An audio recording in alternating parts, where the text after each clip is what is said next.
कुंज बिहारी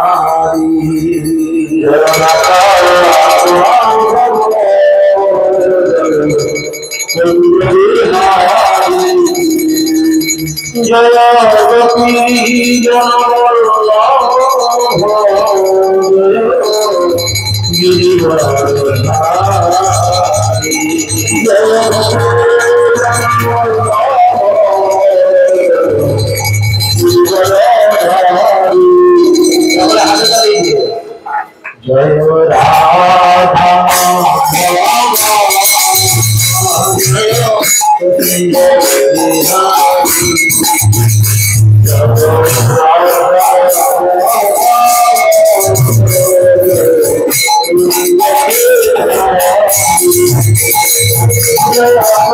राधा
ओम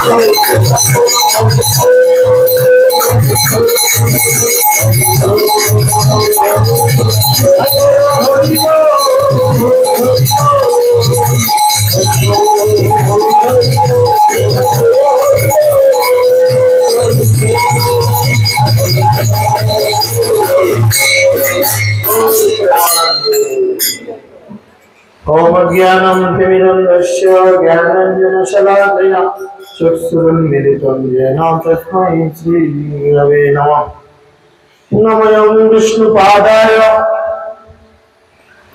कृष्णपृष्ठाय भूतले श्रीमते जयपताका स्वामिनिते नामिने नमाचार्यपादाय निताय कृपाप्रदायिने गौरकथा धामदाय नगरग्रामदायिने नमः विष्णुपादाय कृष्णपृष्ठाय भूतले श्रीमते भक्तिवेदान्त स्वामिनिते नामिने नमस्ते सरस्वती देवे गौरवाणी प्रचारिणे निर्विशेष शून्यवादे पश्चात्प्रदेशकारिणे जय श्री कृष्ण चैतन्य प्रभु नित्यानंद श्री अद्वैत गदाधर शिवासादि गौर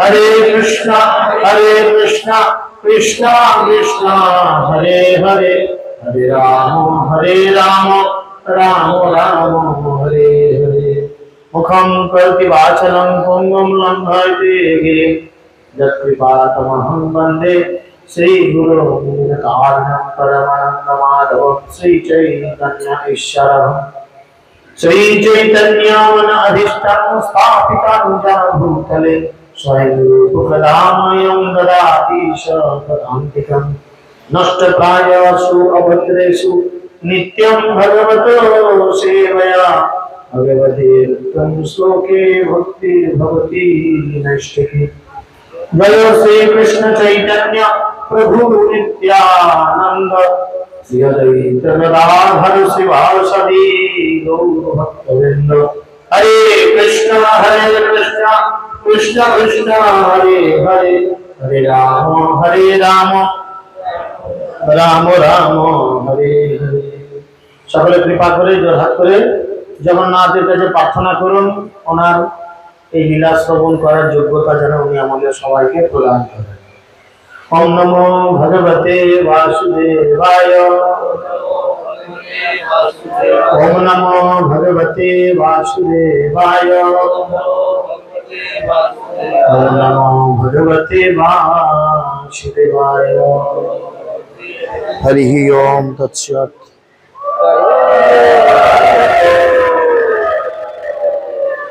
হরে কৃষ্ণ। সকলকে পুনরায় রথযাত্রার প্রীতি শুভেচ্ছা ও অভিনন্দন। আন্তর্জাতিক কৃষ্ণ ভবনামৃত সংঘ তথা ইসকন নামহাটের পক্ষ থেকে এবং ইসকন প্রধান কার্যালয় চন্দ্রোদয় মন্দিরের পক্ষ থেকে সকলকে সিধা মায়াপুরে সুস্বাগতম। তো আজকে ওই গুন্ডিচা মন্দিরে আমরা অবস্থান করেছি। এই গুন্ডিচা হচ্ছে অভিন্ন বৃন্দাবন। আর বৃন্দাবনে কার কথা শোনার দরকার? বৃন্দাবন কিসের জন্য বিখ্যাত? বিভিন্ন এলাকা বিভিন্ন জিনিসের জন্য বিখ্যাত থাকে। শক্তিগড়ের ল্যাংচা বিখ্যাত, বর্ধমানের সীতাভোগ বিখ্যাত, আরামবাগের কি বিখ্যাত বলে লাভ নেই। যাই হোক, বিভিন্ন জায়গার বিভিন্ন কিছু জিনিস তার জন্য মহিমান্বিত হয়ে রয়েছে। তো বৃন্দাবন কিসের জন্য মহিমান্বিত? যে বৃন্দাবনের তিনটে জিনিস আজও কিন্তু আছে, রেণু, ধেনু আর বেনু। রেণু মানে হচ্ছে কি ধুলা। বৃন্দাবনের প্রতি স্কোয়ার ইঞ্চিতে কি রয়েছে? শ্রী শ্রী রাধা মাধবের চরণ ধুলা রয়েছে।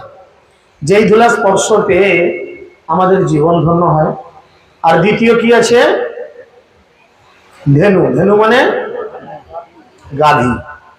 আজও বৃন্দাবনে আপনি গেলে দেখবেন হাজার হাজার গাভী এদিক ওদিক দিয়ে চতুর্দিকে চড়ে বেড়াচ্ছে। বুঝা গেল? বৃন্দাবনে ঘিয়ের দাম কত সস্তা, মাখনের দাম কত সস্তা, অনেক কিছু কত টেস্টি। কেননা ওখানে গাভীরা কৃষ্ণের সঙ্গ করার ফলে তারাও হয়ে যায় ধামবাসী এবং তাই তারা সেই খুশিতে সব কিছু মিলি করে। আর তৃতীয় হচ্ছে কি? বেনু। বেনু, বেনু মানে হচ্ছে বাঁশি। আমাদের তুমি গাইছিলে না খানিকক্ষণ আগে, কে আর বাঁশাবে বাজাবে বাঁশে, কে বাজাবে বাঁশি না, বাঁশি যে বাজানো সে বাজাচ্ছে। আমাদের ইন্দ্রিয়গুলো অপূর্ণ বলে সেই ইন্দ্রিয় দিয়ে আমরা বাঁশির সুর শুনতে পাচ্ছি, তাই না? বলে সেই সেই জীব তরিবারে পারে কৃষ্ণের কৃপালে সয়েছে যাহার। কৃষ্ণ যখন কাউকে কৃপা করেন তখন তিনি কৃষ্ণকে জানতে পারেন। তা বলে এই কথা শুনে তথাকথিত কিছু মানুষ রয়েছেন, তারা মনে মনে চিন্তা করে ও কৃষ্ণ যখন কৃপা করবে তখন তো হবে, এখন আমি যেমন আছি তেমন চালিয়ে যাই। দেখুন, এইভাবে কিছু লাভ করা যায় না। পরীক্ষায় ভালো রেজাল্ট করতে হলে যদি মনে করি মাস্টার মশাই ভালো করে খাতা দেখবেন তবে নাম্বার দেবেন, এই চিন্তা করে যদি আমরা পড়াশোনা করা ছেড়ে দিই তাহলে রেজাল্ট কি ভালো হবে? রেজাল্ট ভালো করার জন্য তোমাকে চেষ্টা করতে হবে। সেরকম ভগবানের কৃপা পাওয়ার জন্য আমাদের চেষ্টা করতে হবে। কৃপা মানে কি? কিছু করে কিছু পাওয়া। কয়রি ক্রি, ক্রি মানে কিছু করা, আর পা মানে পাওয়া। কিছু করলে তবে তো তুমি কিছু পাবে। ভগবান না চাইতেই আমাদের জন্য কত কি দিয়ে রেখেছে, তাই না? চিন্তা করেন, কালকেই পদ্মনাথ প্রভুর একটা প্রবচন শুনছিলাম। উনি আমাদের মেচাদা ইস্কন মন্দিরে ক্লাস দিচ্ছিলেন। তো প্রভুকে সকালের দিকে একবার ফোন করে থ্যাংক ইউ বললাম যে প্রভু, প্রবচনটা আপনি বলেছেন এটা কিন্তু খাঁটি কথা। চিন্তা করেন, আমরা যারা বিড়ি খাই, যারা মদ খাই বা নেশা করি, একটা বন্ধু যদি আপনাকে বিড়ি দেয় অন্তত আপনি তাকে কি বলেন? থ্যাংক ইউ, ধন্যবাদ ভাই, এটার জন্য আমার ওইটা আটকে গেছিল, হচ্ছিল না, একদম ধন্যবাদ জানাই। হ্যাঁ, এক পেক মদ দিলে তাকে বলি থ্যাংক ইউ, এটার জন্য আমি পাগল ছিলাম। তাহলে সামান্য এইটুকু জড়জাগতিক বিষয় দেওয়ার জন্য আপনি যদি আপনার বন্ধু বান্ধবকে ধন্যবাদ জ্ঞাপন করেন, অনন্ত কোটি ব্রহ্মাণ্ডের মালিক ভগবান না চাইতেই আপনাকে কত কি দিয়েছেন হিসেব করুন। এত সুন্দর পৃথিবী দিয়েছে আপনাকে থাকার জন্য, দিয়েছে কিনা? এত সুন্দর মানুষ জীবন আপনি পেয়েছেন, এর থেকে বড় উপহার কি দরকার, তাই না? বলে দুর্লভ মানুষ জন্ম লোভিয়া সংসারে, কৃষ্ণ না ভজিলি দুঃখ কহিবি কাহারে। তাই না? অনেক সময় একে বলে জানিয়া শুনিয়া বিষ খাইলি, বলে কি বলে? রাধা কৃষ্ণ না ভজিয়া, জানিয়া মনুষ্য জন্ম পাইয়া রাধা কৃষ্ণ না ভজিয়া। মনুষ্যের জীবন পেলাম, রাধা কৃষ্ণের ভজনা করলাম, বলে জানিয়া শুনিয়া বিষ খাইলি। বইয়ের সঙ্গে ঝগড়া করে বিষ খেয়ে নেওয়া বা অন্য কোনো ভাবে আত্মহত্যা করার, যেটাকে আমরা জনজাগতিক বলি, একে শাস্ত্রে আত্মহত্যা বলছে না, বলছে এটা দেহের হত্যা। আত্মহত্যা কাকে বলছে না? এই মনুষ্য জন্ম পেলাম, যে জন্ম বড় দুর্লভ। শাস্ত্রে বলছে শুধু দুর্লভ নয়, এই জন্ম হচ্ছে সুদুর্লভ। ৮০ লক্ষ জনি পার হওয়ার পর তারপরে ৪ লক্ষ প্রজাতি মানুষ, ৪ লক্ষ প্রজাতির মানুষ। চৈতন্য চরিতামৃত গ্রন্থে কৃষ্ণদাস কবিরাজ গোস্বামী মহাপ্রভুর মুখের ভাষা তুলে বলছেন, ভারত ভূমিতে হইল মনুষ্য জন্ম, যার জন্ম সফল করো করি পর উপকার। পর উপকার মানে আপনার মেয়ের বিয়ে রাখতেছে, তার জন্য ১০-২০ হাজার টাকা দান করা পর উপকার নয়। বন্যায় ঘর ভেঙে গেছে, একটু তিরপল দেওয়া, চিড়ে মুড়ি দেওয়া পর উপকার নয়। পরের উপকার মানে কি? যাতে সে এই সমস্যায় আর কোনোদিন না পড়ে। আপনার আজকে বন্যায় ঘর ভেঙে গেছে, আপনাকে একটা তিরপল দিলাম, অবশ্যই বলবেন এটা জাগতিক অর্থ উপকার। আগামী বছর আবার বন্যা হতেই পারে, না হতে পারে না? আবার ভাসতে পারে, আবার ভাঙতে পারে। তাহলে কি কেমন উপকার করলাম যে উপকারে প্রতি বছরই করতে হয়? এমন উপকার করো যাতে আর তাকে সেই সমস্যায় কোনোদিন পড়তে না। তাই জন্য সাধুগুরু বৈষ্ণব ভক্তিবিনোদ ঠাকুর বলছেন, তিনি কীর্তনের মাধ্যমে বলছেন যে জগতের মানুষকে এই ৫টা প্রশ্ন মানুষের মধ্যে থাকা উচিত। যদি কেউ ভদ্রলোক, নিজেকে জেন্টেলম্যান বলে, শুধু ভদ্রলোকের পোশাক পরে সুটেড বুটেড হলেই তাকে ভদ্রলোক বা ভদ্র মহিলা বলা চলে না। বোঝা গেল? মানুষ আকার হইলে কি হয়, করহ ভূতের কাম, নহিলে বদনে কেন না বলো শ্রীকৃষ্ণ গোবিন্দ নাম। আমরা সবাই মানুষের মতো দেখতে, আস্তে। আমরা সবাই মানুষের মতো দেখতে, কিন্তু মানুষের মতো দেখতে কি করছি, ভূতের মতো কাজ করছি। যে কাজের কোনো দাম নেই সেই কাজ করছি। বলুন, ওই জন্যই তিনি 5টি প্রশ্ন, প্রথম প্রশ্ন বলেছেন কে আমি, কে আমি, কে আমি, কে, হু এম আই। নিজেকে প্রশ্ন করা দরকার, কে আমি? একজন ডাক্তার, একজন প্রফেসর, একজন ব্যারিস্টার, একজন ব্যবসাদার, একজন পুরুষ, একজন মহিলা, একজন সুন্দরী, একজন কুৎসিত, কে আমি? প্রথম প্রশ্ন কে আমি। তিনি উত্তর দিচ্ছেন আমি কে না, আমি হচ্ছি কে না, আমি নিত্য কৃষ্ণ দাস। মহাপ্রভু সনাতন গোস্বামীকে বলছেন, জীব নিত্য কৃষ্ণ দাস করিবে এই বিশ্বাস, তার তো আর দুঃখ নাই। এই যে আজকে আপনারা সকলে একত্রিত হয়েছে, অনেক মাতাজিরা রয়েছে, প্রত্যেকদিন গরমের মধ্যে উনুনে কাঠ ঠেলে বা গ্যাসের মধ্যে ঠেলে কত রান্না করতে হয়, কত চিন্তা। আজকে যেহেতু জগন্নাথের শরণ গ্রহণ করেছেন, জগন্নাথ আপনাদের এই কষ্ট আর রাখেনি, রেখেছে। কিছুক্ষণ পরে জগন্নাথের মহাপ্রসাদ পাবেন। তাহলে কিছুক্ষণের জন্য শরণাগত হয়েছেন, কিছুক্ষণের জন্য, কয়েক ঘন্টার জন্য আপনাদের রিলিফ ভগবান পাইয়ে দিলেন, হ্যাঁ কি না? এবেলার মতো রান্না তো করতে হলো না। আবার যদি ওবেলা কোথাও জুটে যায় আবার হবে, আমাদের মতো যেমন চলছে এখন, ঘরে রান্না কম, বাইরে রান্না বেশি হচ্ছে এখন। তো যাই হোক, সেই জন্য আমরা যদি সরাসরি ভগবানের উপর ডিপেন্ডেবল হই, নির্ভর করি, তাহলে কিন্তু ভগবান আমাদের যে কোনো পরিস্থিতিতে উদ্ধার করবেন। দ্বিতীয় প্রশ্ন কি বলেছেন? প্রথম প্রশ্ন কি, কে আমি। দ্বিতীয় প্রশ্ন, এই জগতে আমি কেন আসলাম? কেন আসলাম? ছাগল কাটবো, মুরগি কাটবো, বিড়ি টানবো, মদ টানবো, 10টা 20টা ছেলে পুলে জন্ম দেবো, হ্যাঁ, মাঠের মধ্যে চাষবাস করবো, এই জন্য জগতে আসলাম? আহার নিদ্রা ভয় মৈথুনশ্চ, এ তো একটা কুকুর ছাগলও করে, তাই না? আহার নিদ্রা ভয় মৈথুনের মধ্যে জীবনযাপন একটা রাস্তার পশুও করে, তাহলে আমার সঙ্গে তার পার্থক্য কি? যারা কৃষ্ণের অষ্টোত্তর শতনাম জানেন বা শুনেছেন, সেখানে পদাবলিতে 2টি লাইন বলা হচ্ছে, আমরা কেন এই জগতে আসলাম না, কৃষ্ণ ভজিবার পরে সংসারেতে আইলি, নিচে মায়ায় বদ্ধ হয়ে বৃক্ষ সম হই। আমরা সকলে কৃষ্ণের ভজনা করার জন্য এই জগতে এসেছি, এসে কি হলো, মিছে মায়ায় বদ্ধ হলাম। আমার ছেলে, আমার স্ত্রী, আমার বাবা, আমার মা, কদিনের জন্য? এই নাটকটা কদিনের জন্য? যার যতদিন আয়ু, হার্ডলি যা অবস্থা আমাদের চলছে 50-60 মোটামুটি, হরে কৃষ্ণ। তাহলে 50-60 বছর আগে কোথায় ছিলাম?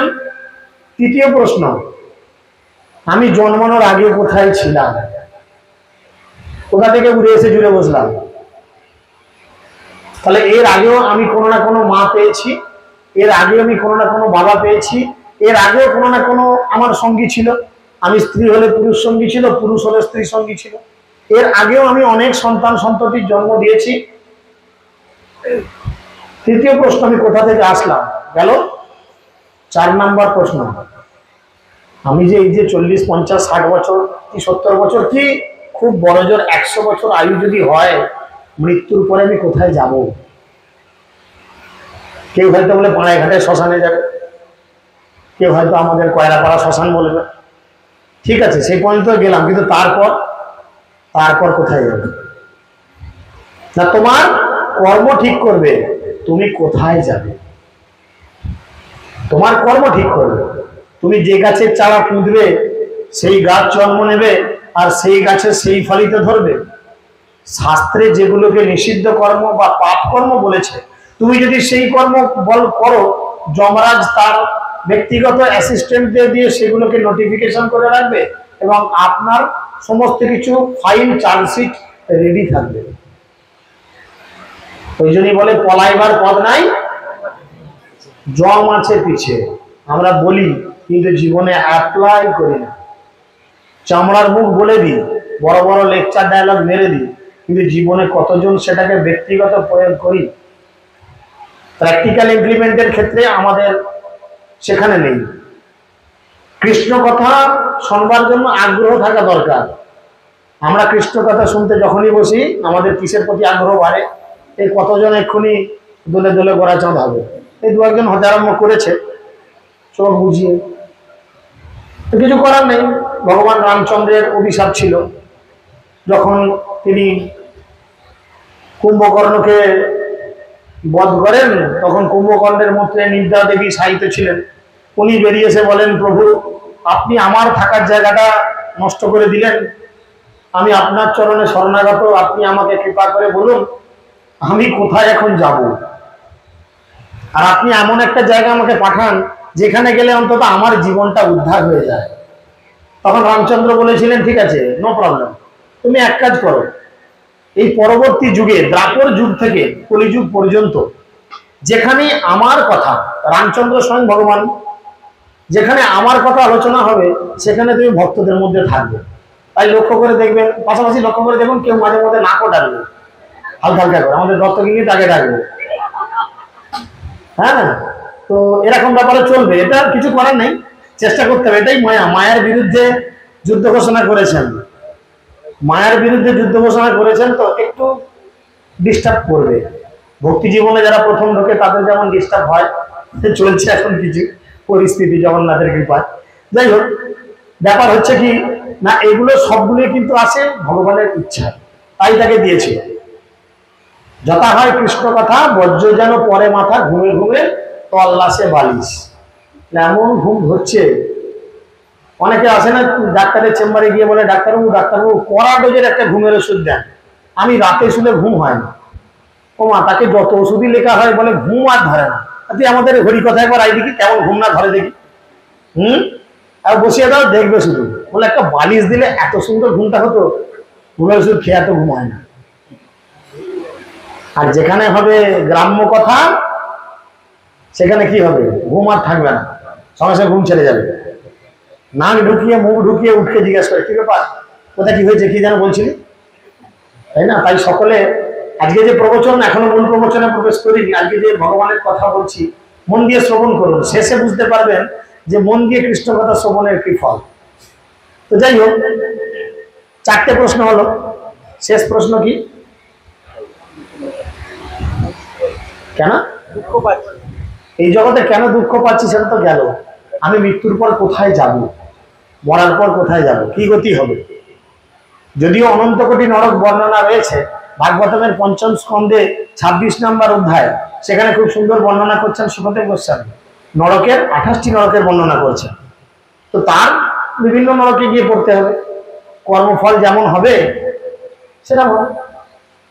ওই জন্য গীতাতে ভগবান বলছেন, কর্মান্যে বাধিকারস্তু মা ফলেষু কদাচন, তুমি কর্ম করো কিন্তু কোনো ফলের আশা করো না, ভগবানের জন্য সেবা করো, ভগবানের জন্য কাজ করো, ভগবান চিন্তা করবে তোমাকে নিয়ে কি করা উচিত।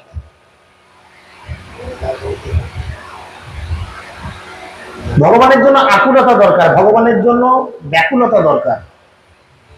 আর এই ব্যাকুলতা আকুলতা দেখি ভগবান তার কাছে নিজেকে প্রকাশিত করেন। এই যে জগন্নাথ নিজেকে প্রকাশিত করেছেন পুরী ধামে, মহারাজ ইন্দ্রদুম্ন কি করেছেন, মহারাজ ইন্দ্রদুম্ন কিন্তু পুরীতম রাজা, ব্রহ্মা থেকে আরম্ভ করলে পুরীতম রাজা হচ্ছেন মহারাজ ইন্দ্রদুম্ন। তিনি বিষ্ণুর সেবা উপাসক ছিলেন, বিষ্ণুর সেবা করতেন, বিষ্ণুকে খুশি করার জন্য সারা জীবন চিন্তা করতেন। আর বিষ্ণুর পূজা করতে করতে একদিন তার মনের মধ্যে হঠাৎ জাগরিত হলো যে আমি তো বিষ্ণুর পূজা করছি কিন্তু বিষ্ণুকে আমি সাক্ষাৎ সেইভাবে দর্শন করতে পারছি না, আমি উপলব্ধি করতে পারছি না, আমি খুঁজে দেখি কোথায় ভগবান আছে। এই কথা চিন্তা করে মহারাজ ইন্দ্রদুম্ন কি করলেন, নিজেই ঘোড়ার পিঠে চেপে বেরোতে উদ্যত হচ্ছেন। তখন সমস্ত মন্ত্রীরা তাকে বললেন, আপনার এক্ষুনি যাওয়ার কোনো প্রয়োজন নেই, আপনি মহারাজ, একজন মহারাজ হচ্ছেন ভিভিআইপি পার্সন, সে কি যে কোনো জায়গায় যখন তখন চলে যেতে পারে, পারে না। তাহলে তার যাওয়ার জন্য ব্যবস্থাপনা দরকার। এর আগের দিনে যেমন বলছিলাম, মহারাজ গেলে তার জন্য বাড়ি রাস্তা সবকিছু বানিয়ে দেওয়া দরকার। তাহলে মহারাজ ঘোড়া নিয়ে চলে যাবেন একজন ভিআইপি পার্সন, তার থেকে বরঞ্চ মহারাজ আপনাকে যেতে হবে না, আপনি আপনার রাজ দরবারে যে সমস্ত পুরোহিতরা রয়েছে তাদের কাছে ঘোষণা করে দিন যে তোমরা তাড়াতাড়ি চতুর্দিকে খোঁজ লাগাও কোথায় ভগবানকে পাওয়া যাবে। কিন্তু এ তো সেই খড়ের গাদায় ছুঁচ খোঁজার মতো অবস্থা, কি করে খুঁজে পাওয়া যাবে? সত্য যুগের ঘটনা, কি করে খুঁজে পাওয়া যাবে? তখন মহারাজ ইন্দ্রজন্মর সামনে একজন ব্রাহ্মণ, মানে পরিব্রাজক ব্রাহ্মণ, তিনি তীর্থে তীর্থে ভ্রমণ করেন, যাকে তর্কিক ব্রাহ্মণ বা পরিব্রাজক ব্রাহ্মণ বলা হয়। তিনি ঘুরতে ঘুরতে হঠাৎ তিনি মহারাজ ইন্দ্রজন্মর কাছে এসে বললেন যে, হে মহারাজ, আমি উড়িষ্যা প্রদেশে নীলগিরি পর্বতে, নীলাচল ধামে নীলগিরি পর্বতের উপর অবস্থান করছি নীলমাধব রূপে। আপনি কৃপা করে আমাকে ওখানে দর্শন করুন বা আমাকে ওখান থেকে আপনি উদ্ধার করুন। বিভিন্ন শাস্ত্রে বিভিন্ন কথা বলে, কারণ অনেক সময় আপনারা হয়তো আরো কোনো সিনিয়র বৈষ্ণবের কাছে শুনবেন, কেউ হয়তো বলে উদ্ধার করুন, কেউ হয়তো বলবেন আমাকে দর্শন করুন। তো দুটো, ব্রহ্মবৈবর্ত পুরাণে এক কথা বলছেন আর নারদ পঞ্চরাত্রে এক কথা বলছেন, দুটোই কিন্তু একই জায়গা, এর মধ্যে সিমিলারিটি রয়েছে, শেষের দিকে আমরা বুঝে উঠতে পারবো। তো সেই জন্য মহারাজ কি করলেন, তার রাজসভার মধ্যে ঘোষণা করলেন, রাজপুরোহিতদের সবাই চতুর্দিকে চলে গেল। আর মহারাজের পছন্দের জিনিস খুঁজে দিলে মহারাজ কিন্তু খুব পুরস্কৃত করবেন। আর মহারাজ পুরস্কার দেবে মানে ওই 2 টাকা 10 টাকা তো নয়, হয়তো গলা থেকে সোনার চেনটাই খুলে দিল বা মণিমুক্তর হার খুলে দিল, বা বললো যাও তোমাকে পশ্চিমবঙ্গ গিফট করে দিলাম, বা যাও তোমাকে বিহার উড়িষ্যা গিফট করে দিলাম, এরকম কিছু ব্যাপার বলতে পারে। আর রাজার ব্যাপার, রাজার খেয়াল হতেই পারে। হ্যাঁ, কথায় বলা রাজার খেয়াল আর খেপা যা কুকুর বলিনি তোদের ভাগ্যবান। তো এরকম পরিস্থিতি। তো সেই জন্য সবাইকে পাঠিয়েছেন। আর সেই দলে বিশ্ব বসু বলে একজন লোক ছিল, বিদ্যাপতি ছিল, সরি নাম ছিল তার বিদ্যাপতি, তার এক ব্রাহ্মণ ছিল তার নাম বিদ্যাপতি। এখন বিদ্যাপতি চতুর্দিকে খুঁজতে খুঁজতে খুঁজতে খুঁজতে একবার তিনি কি করেছেন, সবর মানে খুব ছোট জাত, মানে সাঁওতাল, কোল, ভিল, সবর মানে হিন্দু কাস্ট, কিন্তু এদের খুব নিচু জাত, সবরদের পাড়ায় পৌঁছে যায়।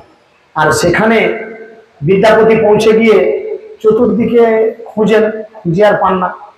আর নীলমাধবের সন্ধান করছেন, বলেছেন নীলমাধব, কিন্তু নীলমাধব নামটা জেনেছে, কিন্তু নীলমাধবের কোনো পোস্টাল অ্যাড্রেস পায়নি যে নীলমাধব এইখানে অবস্থান করেছেন। আর যেতে যেতে ভগবানের কি লীলা, সেখানে সবরদের মধ্যে সবরদের সর্দার ছিলেন বিশ্বা বসু। আর বিশ্বা বসুর একটা ফুটফুটে সুন্দরী কন্যা ছিলেন, তার নাম হচ্ছে ললিতা। ললিতার কাছে পৌঁছেছে। রবিদা কি হলো, মরবে নাকি? রবিদা মরে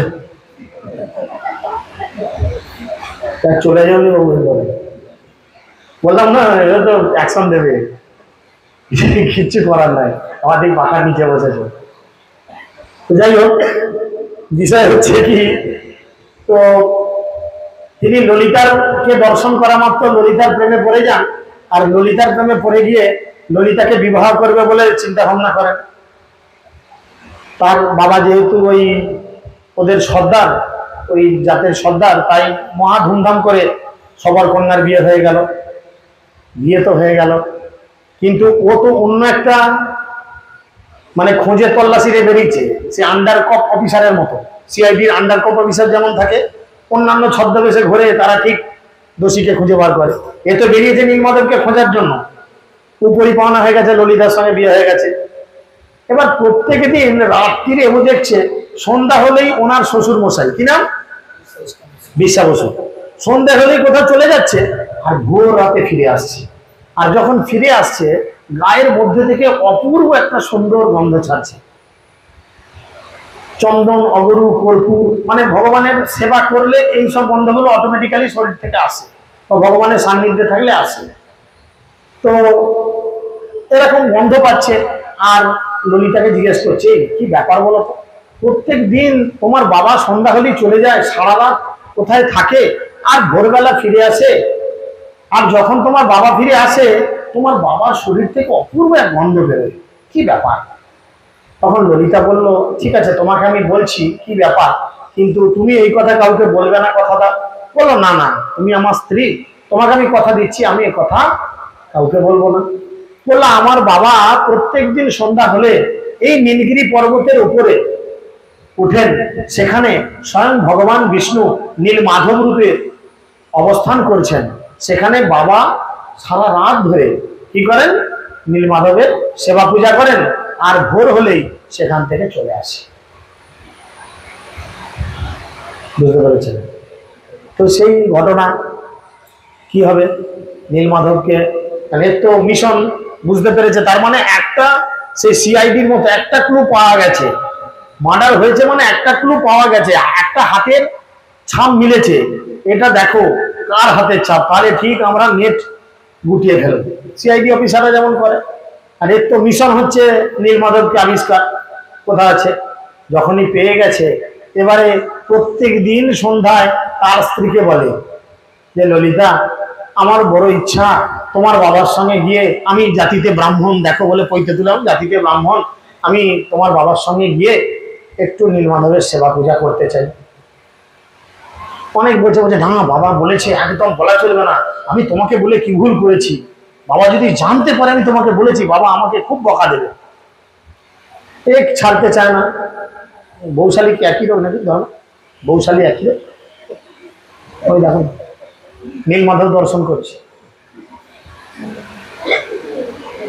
যাই হোক, ঠিক আছে, আপনারা চোখ বন্ধ করেন, কিন্তু চোখ বন্ধ করার মধ্যেও ভগবানকে দর্শন করেন, তাহলে নো প্রবলেম।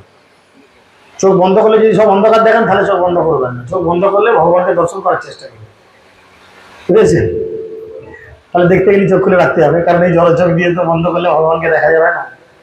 তো যাই হোক, অনেকদিন ধরে এরকম বলার পরে কি হয়েছে, সে তার বাবাকে বলেছে, বিদ্যাপতি যখন বলেছে, কি হয়েছে, ললিতা তার বাবাকে বলেছে, বিশ্বা বসু তাকে বলেছে যে দেখো বাবা, তোমার জামাই কিন্তু এরকম নীলমাধবকে একটু দর্শন করতে চাইছে, খুব ভালো মানুষ জানো তো, এরকম ও তো কথা দিয়েছে এই খবর কোথাও লিক করবে না, ভালো খবর। অনেকদিন বলার পর কি হয়েছে, বিশ্বা বসু রাজি হয়েছে, বলে ঠিক আছে, কিন্তু আমার একটা শর্ত আছে।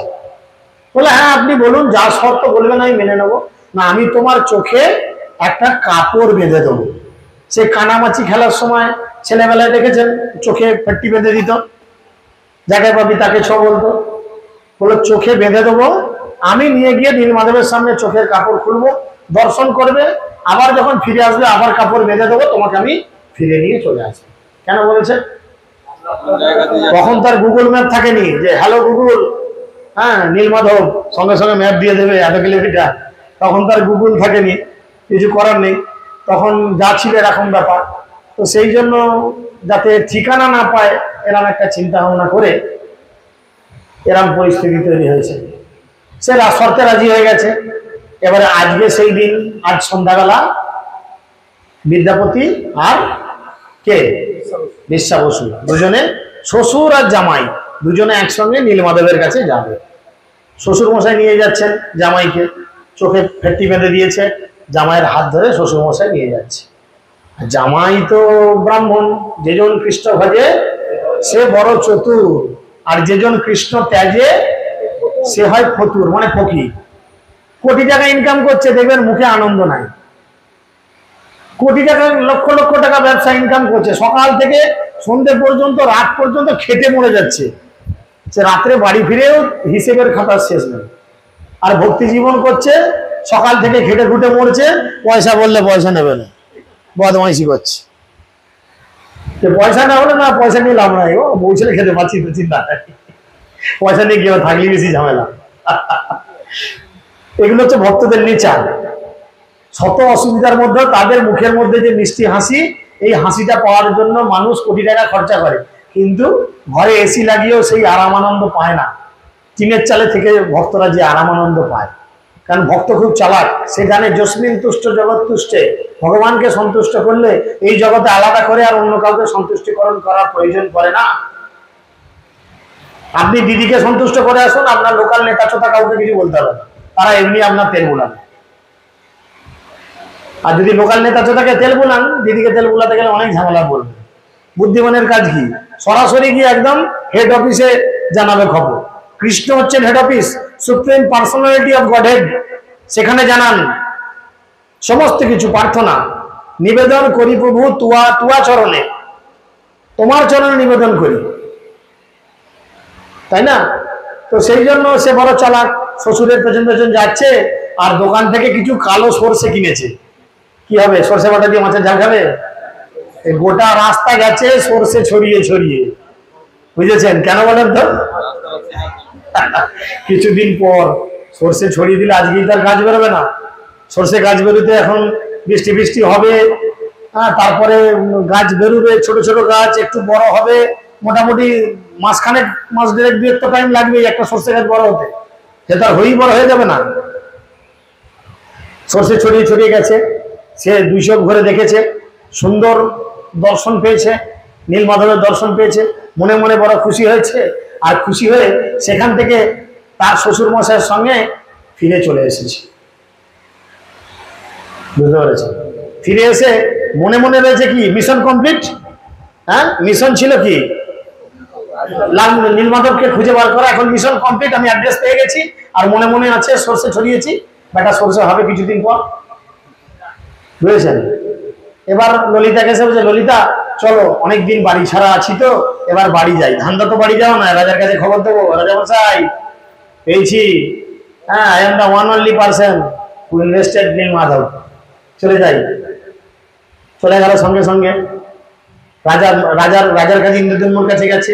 আর মহারাজ নীলমাধবের সন্ধানের জন্য খুব উদ্গ্রীব হয়ে আছেন। আসতেই সঙ্গে সঙ্গে তার হাত ধরে ধরেছে, আরে বিদ্যাপতি বলো বলো বলো, কি খবর, তুমি কি সন্ধান পেয়েছো? বলো, মহারাজ চুপ, সন্ধান পেয়েছি, কিন্তু এখন নয়। কেন এখন নয়? গাছগুলো বড় হতে দাও রে ভাই, তবে তো যেতে পারবে, নাহলে তো অন্য গাছে ঢুকে যাবে। শেষকালে সর্ষে গাছ চিনতে পারবে না, কাঁটাঝোর গাছে নিয়ে গিয়ে উল্টো পাল্টা জায়গায় পৌঁছে যাবে। অধীর আগ্রহে অপেক্ষা করছে, কবে মাসখানেক হলে সর্ষে গাছ একটু বড় হবে, এবার চিনতে পারবে এগুলো সর্ষে গাছ, তাহলে ধরে ধরে যাবো। কয়েক মাস কাটিয়ে দিল। তারপরে মহারাজ কি করলেন, সৈন্য সামন্ত হাতি ঘোড়া সব নিয়ে কি করলেন, বিদ্যাপতিকে বললো, চলো তোমার যে চিহ্ন দেওয়া আছে রাস্তায়, সেই চিহ্ন বরাবর চলো। এদিকে সর্ষে গাছ মোটামুটি পড়েছে, সে চারা বেরিয়েছে, সর্ষে গাছ একটু বড় হয়েছে, ধরে ধরে ধরে ধরে ঠিক পৌঁছে গেছে নীলমাধবের মন্দিরে। আচ্ছা, আমাদের জামাই ঘুমাচ্ছে, হ্যাঁ, নীলমাধবের মন্দিরে। তাহলে লোকটার জ্বালায় বসাও মুশকিল।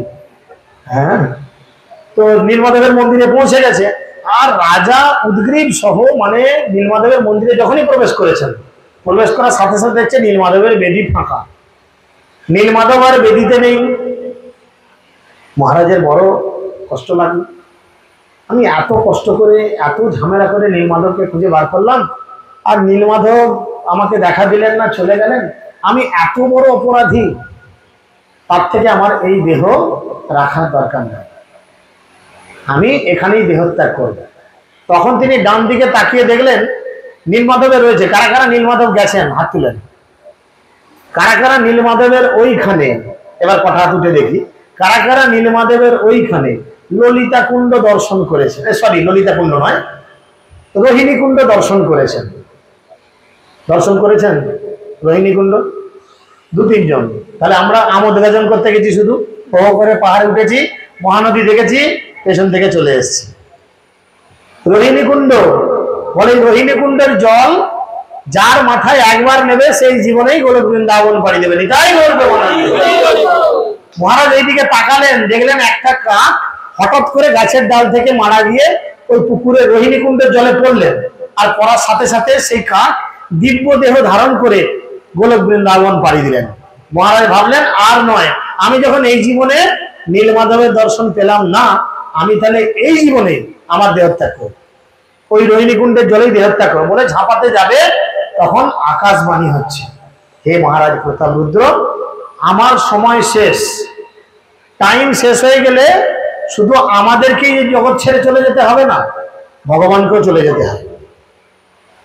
ভগবান বলছেন, এটা সত্য যুগ, আমার যতদিন টাইম ছিল সেই টাইম কভার হয়ে গেছে, তাই আমি এখন এই নীলমাধব রূপে এই জগতে আর প্রকটিত হব না, আমি অপ্রকট হয়েছি। তখন ইন্দ্রদেব বলছে, মহারাজ তাহলে আমার কি গতি হবে? বললো, হ্যাঁ, তোমার সেবা পূজায় আমি সন্তুষ্ট হয়ে, তোমার এই উদ্বেগ উৎকণ্ঠা দর্শন করে, তোমার এই ব্যাকুলতা দর্শন করে আমি কয়েকদিনের মধ্যে তোমার রাজ্যের সমুদ্রের পাড়ে নিম কাষ্ঠ হয়ে এসে পৌঁছাবে। আমি সেই যুগে দারু ব্রহ্ম, দারু মানে হচ্ছে কাঠ, দারু ব্রহ্মরূপে সেবিত বিগ্রহ হিসেবে থাকবে। বুঝা গেল? তিনি বললেন তাহলে আমার গতি না, কিছু অসুবিধা নেই, তুমি যাও, গিয়ে সেই কাঠ সংগ্রহ করে যে আমার একটা সুন্দর বিগ্রহ বানাও। ভালো কথা। মহারাজ আত্মহত্যা করতে গিয়েও নিজেকে সম্বরণ করলেন, করে আবার তার রাজ্যে ফিরে আসলেন। ফিরে এসে তিনি অপেক্ষা করছেন সমুদ্রের তীরে। কিভাবে অপেক্ষা করছেন? ভগবানের জন্য কত ব্যাকুলতা, না খেয়ে না দে।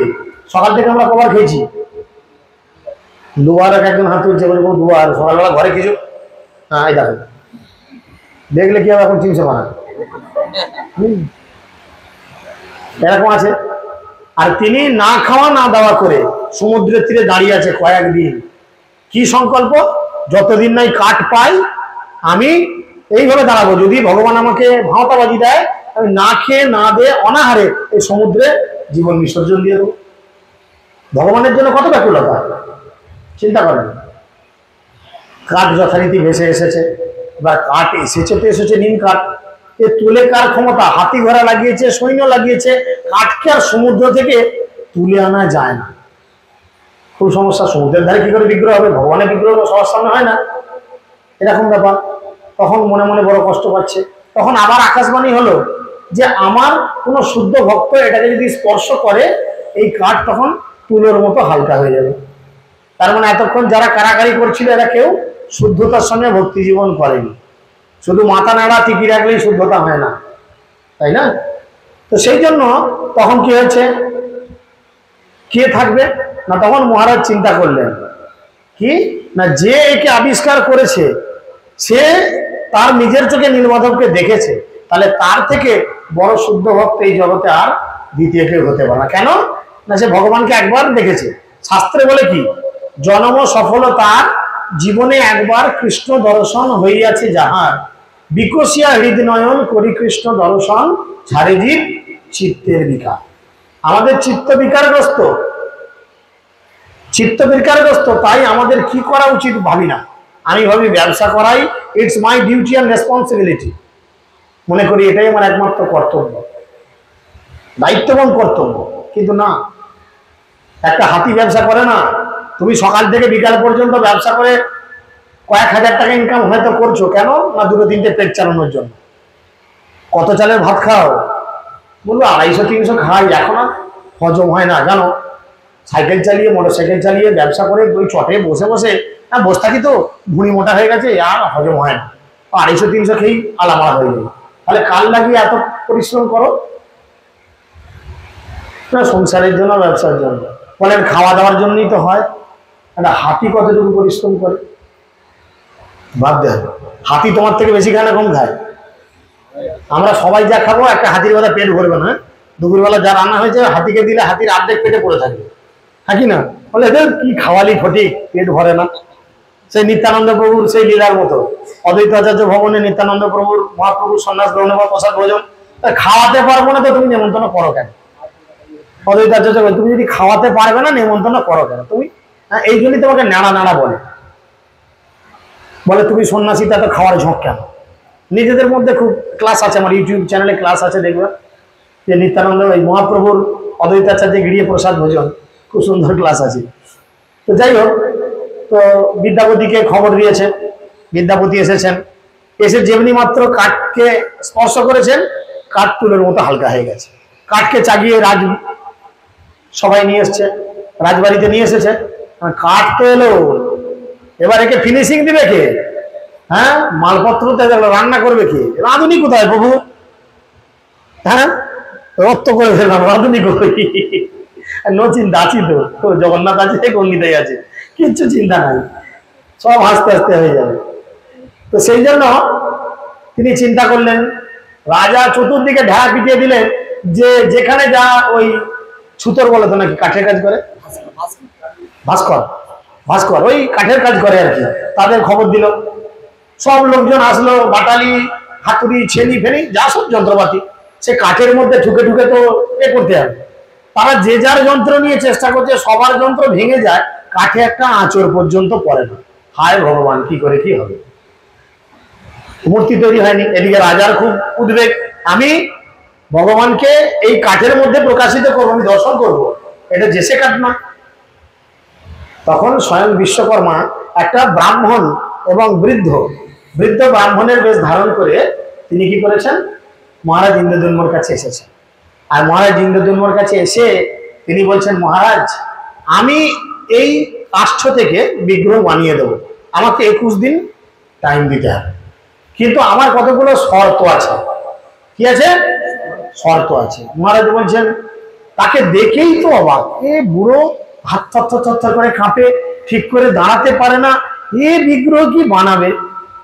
এখন লঙ্কার সাইজ দেখে তো আর লঙ্কার ঝাল বিচার করলে চলবে না, যে এইটুকু ধানি লঙ্কা এর কি ঝাল, বাবা ওই দিয়ে দিলে এখন টিকি পর্যন্ত খারাপ হয়ে যাবে এমন ঝাল।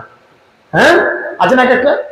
তাহলে চিন্তা, সাইজ দেখে লঙ্কার ঝাল বিচার করা যাবে না, সেরকম হতে পারে, হয়তো করতে পারে, ভগবান কাকে কি ক্ষমতা দিয়েছে কে বুঝে। বললো শর্ত আপনার কি? বললো যে আমি বদ্ধ ঘরের মধ্যে, মানে দরজা জানলা ভিজানো ঘরের মধ্যে আমি বিগ্রহ বানাবো, আর আমাকে কেউ যেন ডিস্টার্ব না করে, আমার তৈরি হয়ে গেলে আমি দরজা খুলে দেবো, এর মাঝে যদি দরজা কেউ খোলার চেষ্টা করো বা খুলো, তাহলে কিন্তু আমি ছেড়ে ছুড়ে দিয়ে পালাবো বাবা। তো নাই মামার থেকে কানা মামা ভালো, হ্যাঁ তুমি করো। এখন মহারাজ ইন্দ্রদ্যুম্নের স্ত্রী, তার নাম কি ছিল? গুন্ডিচা। আমরা যে গুন্ডিচা মন্দির করি, অ্যাকচুয়াল গুন্ডিচা হচ্ছে জগন্নাথের মাসি। কি সম্পর্কে মাসি? মহারাজ ইন্দ্রদ্যুম্ন এর আগের দিনে বলেছিলাম, কার কার মনে আছে? 3টে বর চেয়েছিলেন ভগবানের কাছে, 3টে বর চেয়েছিলেন মহারাজ ইন্দ্রদ্যুম্ন। কার কার মনে আছে একটু হাত তুলেন? এই 2জন 3জন, সব শুধু খেতে এসেছিল নাকি রে? আমার মুখটা একটু বাজে, খেতে বাড়িতে আমরা সবাই পাই, কিন্তু খাবার জন্য আসা উচিত নয়। সাধু সঙ্গ মানে কি? সাধু সঙ্গ মানে পটলের তরকারি খাওয়া, 5 সবজি খাওয়া, ভাত খাওয়া। সাধু সঙ্গ মানে সাধুগুরু বৈষ্ণবের মুখ থেকে যে কৃষ্ণ কথা বার হয় সেটা শ্রবণ করা এবং সেটা নিজেদের জীবনে ব্যক্তিগত অ্যাপ্লাই করা, এটা হচ্ছে সাধু সঙ্গের প্রকৃত উদ্দেশ্য। আমরা সাধু সঙ্গ করতে এসে কি করি? কিছু কিছু তো এখানে দেখছেন ঘুমিয়ে মরছে, এই বাচ্চাগুলো কাল শান্ত করা হয়, বকর বকর করে। তো সেই ঘরের মধ্যে কি করলেন? ঢুকিয়ে দিলেন কাঠ, আর ওই বুড়ো বেশধারী বিশ্বকর্মা, তিনি বিশ্বকর্মা বুড়ো বেশ ধারণ করে এসেছেন। এবার মানে দেবতাদের মধ্যে টপ রেঞ্জের ইঞ্জিনিয়ার হচ্ছে বিশ্বকর্মা, মানে উনি ইঞ্জিনিয়ার। সে এসে একদম সুন্দর করে রেডি করছে। প্রথম 5 দিন 7 দিন ওই কাঠে, কি বলে ওটাকে, ঘষে, ওটাকে কি বলে? হ্যাঁ হ্যাঁ, রেদা ঘষা বলছে, কাঠে ঘষলে খস খস করে একটা আওয়াজ হয়। এখন তো মেশিন হ্যাঁ করে আওয়াজ হয়, কুকুর ছাড়া ছুটে পালাবে এমন করছে। আগে সেই ঘষার মেশিন ছিল, ঘষতো খুব, কাঠ ঘষে ঘষে হতো না, একজন ঠেলতো একজন টানতো, দেখেছি বড় বড় কেসে, হ্যাঁ লম্বা ছিল। তো উনি একা ঢুকেছেন। প্রথম 5-7 দিন ওই কাঠে কাঠ ঘষার শব্দ সুরসুর করে পাচ্ছে। রানী, তার তো মনে মনে বড় চিন্তা ধরে, সে গিয়ে কান পাচ্ছে দরজায় জানলায়, না গো ভিতরে কাজ হচ্ছে, খসখস করা আছে, ঠিক আছে খুব ভালো। 7 দিন গেল, আওয়াজ পেয়েছে। 8 দিন থেকে আর কোনো আওয়াজ নাই, কান পাচ্ছে সারাদিন রাত, আওয়াজ নাই। মনে টেনশন হচ্ছে, এই বুড়ো মরে গেল নাকি, হতেই পারে, নাওয়া নাই, খাওয়া নাই, দাওয়া নাই। 7 দিন হয়ে গেছে, 8 দিন খাইনি দেয়নি। আমরা তো একবেলা খেতে না পেলে কেমন মাথা মাথা ঘুরে না রে, না খেলে মাথা ঘুরে কেমন, এরকম ব্যাপার হচ্ছে। 10 দিন হয়ে গেছে, কোনো শব্দ নাই। এবার মহারাজকে বারবার ডিস্টার্ব করছে মহারানী। গুন্ডিচা দেবী বলছেন, এই ওই বুড়ো যে কাজ করতে ঢুকেছে, ও যদি ঘরের মধ্যে মরে গেছে মনে হয়, কোনো সারা শব্দ নাই, তাহলে ও যদি মারা যায়, ওর এই মৃত্যুর কারণ আমাদের উপরে এসে পড়বে, আমাদের লোক দায়ী করবে। কি দরকার এই বুড়ো মানুষটার মৃত্যুর কারণ হওয়ার? চলো আমরা দেখি। মেয়েরা এমনি একটু দয়ালু হয়, চলো দেখি। মহারাজ বলছে, না না, উনি শর্ত দিয়েছেন 21 দিন আগে খোলা যাবে না, আজ 2-14 দিন, তুমি কেন এরকম করছো? বলো না, আমার মনে হয় উনি কিছু হয়ে গেছে, আমি আর 7 দিন 8 দিন ধরে কোনো শব্দ পাচ্ছি না। 7 দিন আগে তুমি শব্দ পাচ্ছি না, ভেতরে কাজ চলতে বোঝা যাচ্ছে, কোনো শব্দ নাই। এখন স্ত্রীর কথা শুনে মহারাজ ইন্দ্রধর্মর মধ্যেও একটা সন্দেহ আসলো। উনি কি করলেন, দরজা ভাঙলেন। দরজা ভেঙে দেখলেন সেই বুড়ো সেখানে নেই, অদৃশ্য। বিশ্বকর্মা কেটে পড়েছে। 14 দিনের মাথায় দরজা খুলেছে, আর দেখছে একটা ইনকমপ্লিট স্ট্রাকচার, যেটা আপনারা দেখছেন জগন্নাথের স্ট্রাকচার, জগন্নাথ বলদেব সুভদ্রা ইনকমপ্লিট। বলছে হাতগুলো নাই, বালিশ লাগবে। তিনি দেখছেন কি যে এর হাত নাই, হ্যাঁ, চোখের পাতা ফাতা নাই, চোখগুলো বড় বড় এরকম করে রয়েছে, হ্যাঁ, পাগুলো পর্যন্ত নাই, হাত পা তৈরি হয়নি। কি ঠাকুরে ভাই, হ্যাঁ, এসব দেবদেবীদের দেখতে কত সুন্দর, লক্ষ্মী সরস্বতী, হ্যাঁ, দুর্গা গণেশ যে যেটা আছে কত সুন্দর দেখতে, কি গেটা, লক্ষ্মী সরস্বতীর কি ফিগার, বা একান্তবার যা মানে আমাদের হিন্দুদের মধ্যে যা ভক্তি বাড়ছে, কবে না শর্ট করিয়ে লক্ষ্মীকে বার করে, কি বলে রে বল না, বলে ছোট ছোট প্যান্ট আর গেঞ্জি। 2-10 বছর পর দেখবি হয়তো, কারণ আমরাই আমাদের ধর্মকে কলুষিত করছি। দাঁত বার করে হাসির কিছু নাই, আমরাই আমাদের ধর্মকে কলুষিত করছি। একটা মুসলিমদের কি বলে নামাজ পড়ে, যেটা কি বলে জায়গাটা, মুসলিমদের মসজিদে ডিজে বাজে না, সেখানে নামাজই বাজে। আর আমাদের প্রত্যেকটা প্যান্ডেলে ডিজে না বাজলে মাইকোলাকে মেরে ফেলবো। জিজ্ঞেস করো, মাইকোলা বসে আছে, চুয়াড়িতে তোর গোষ্ঠী উদ্ধার করে দেবো যদি একটা ডিজে গান না বাজিয়ে ঘর যাস। আমরা নিজেরাই নিজেদের ধর্মকে কলুষিত করছি। তাই আমাদের দেবদেবীদের হাফ প্যান্ট পরিয়ে দিচ্ছে, ঘুম থেকে দিচ্ছে, মাথা আঁকে দিচ্ছে, দিয়ে আমাদেরকে অপধ্বংস করছে। আর আমরা এমন নিজেরা নিজেদের ধর্মকে ধ্বংস হতে দেখে আনন্দে হাসছি, বেশ ভালোই হচ্ছে। নিজেরা ধর্ম সচেতন হচ্ছি না, গীতা ভাগবত পড়ে দেখছি না। গীতা ভাগবতে ভগবান কি বলেছেন, ধর্মভীরু হয়ে তথাকথিত কিছু মানুষ বা পুরোহিতদের পৌরোহিত্য করতে দিয়ে নিজেদের জীবনটাকে শেষ করার জন্য চিন্তা ভাবনা করছে। এই হচ্ছে অবস্থা। তিনি দেখছেন ইনকমপ্লিট। তখন মহারাজ ইন্দ্রধর্ম মনে মনে চিন্তা করলেন কি, যে এরকম ইনকমপ্লিট যদি থাকে, তার মানে আমি অপরাধ করেছি। আমাকে বলেছিল 21 দিনের মাথায় খুলবে দরজা, আমি 14 দিন আগে খুলেছি। রানীকে বলছে, রানী দেখো আমার অপরাধে আজ ভগবান ঠিক মতো নিজেকে প্রকাশিত করলেন না। আমি আর এই জীবন তো রাখবো না, আমি এই জীবন রাখবো না, আমি নিজেকে শেষ করে দেবো, 3 দিনের মধ্যে আমি নিজেকে শেষ করে দেবো। তখন দ্বিতীয় দিন যখন তিনি উপবাস করে রয়েছে, নিরম্ব উপবাস, মানে জল পর্যন্ত খাননি, দ্বিতীয় দিনে ভগবান স্বপ্নে দর্শন দিলেন।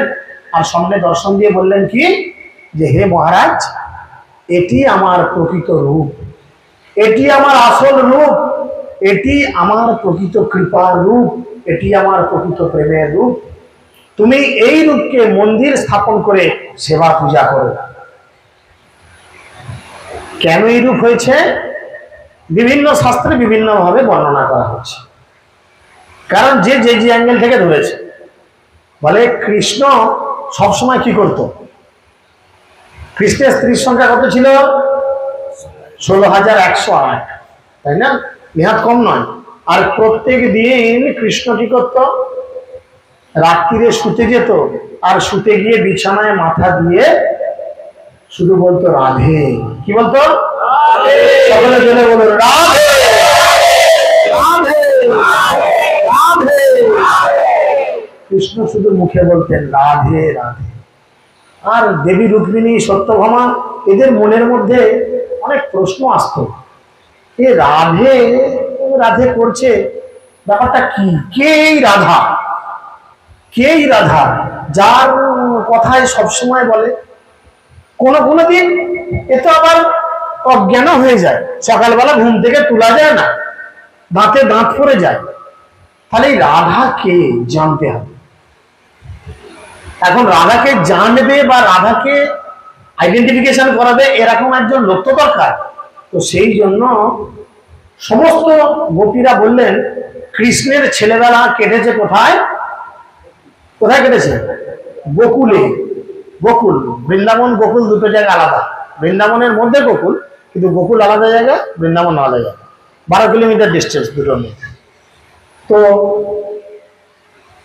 গোকুলে কেটেছে ছেলেবেলা। কতদিন কেটেছে গোকুলে, কতদিন কেটেছে, 11 বছর 6 মাস, গোকুল বৃন্দাবন মিলিয়ে 11 বছর 6 মাস। তাই আমরা সেই কথা জানতে পারবো যে ওই সময় তাকে দেখেছে, তাই না? যে ওই সময় তাকে দেখেছে আমরা তার মাধ্যমেই জানতে পারবো কে দেখেছে। দেবকী বাসুদেব, মুখ বন্ধ রাখবি একদম।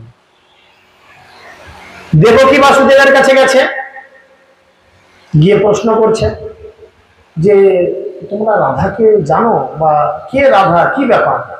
আমাদের লোকটা দিন রাত শুধু রাধা রাধা রাধা রাধা করছে, কে রাধা? এক একদিন দাঁতে দাঁত পড়ে যায়, কখনো কখনো কিছুই খায় না দায় না, কান্না করতে করতে বালিশ ভিজিয়ে দেয়। আমরা অনেক সময় বালিশ লাল ফেলে ভিজিয়ে দিই, হ্যাঁ, কিন্তু কৃষ্ণ চোখের জল দিয়ে ভিজিয়ে দিত, গোটা বালিশ ভিজিয়ে যেত রাধা নাম উচ্চারণ করতে করতে। এরকম কন্ডিশন। দেবকী বাসুদেব বলে না না, আমরা তো রাধা সম্পর্কে তেমন কিছু জানি না, কারণ রাধারানীর তত্ত্ব খুব গভীর তত্ত্ব, এই তত্ত্ব সব জায়গায় বলা সম্ভব নয়, তত্ত্ব উপলব্ধি করতে পারে না, সেরকম লোক নেই।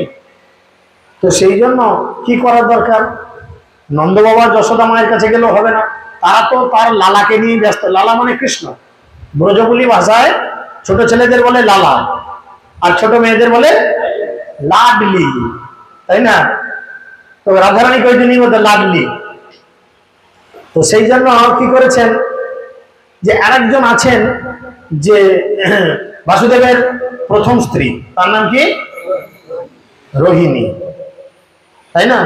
তাহলে রোহিণী মায়ের কাছে চলো, তোমাকে বলি, ঠিক আছে? রোহিণী মায়ের কাছে চলো, রোহিণী মায়ের কাছে চলো। রোহিণী মায়ের কাছে গেলে রোহিণী ছেলেবেলা থেকে দেখেছে, জেনেছে কৃষ্ণের ছেলেবেলা। রোহিণীকে গিয়ে ধরে, তখন 16,108 স্ত্রী লাইন দিয়ে গেছে রোহিণী মায়ের কাছে, গিয়ে রোহিণী মাকে ধরেছে।